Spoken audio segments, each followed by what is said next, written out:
Hello everyone, in the previous video I showed you how to access the controller's web page to view information and check various settings. In this video, I'll show you how to change the controller's IP address through the web interface. To do that, go to the Measurement tab and log in using the default credentials, which are admin for the username and also admin for the password.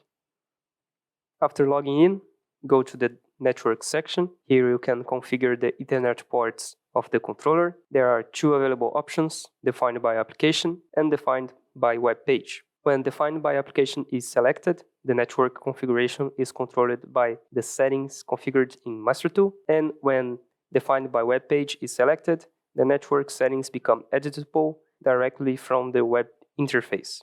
I'll do that right now. You can then enter the IP address, subnet mask, gateway, and any other required network parameters. Once the desired settings have been entered, click Apply. The controller will restart, and after the restart is complete, it will begin operating with the new IP address configuration. This can be done for both the Net1 and Net2 Ethernet ports.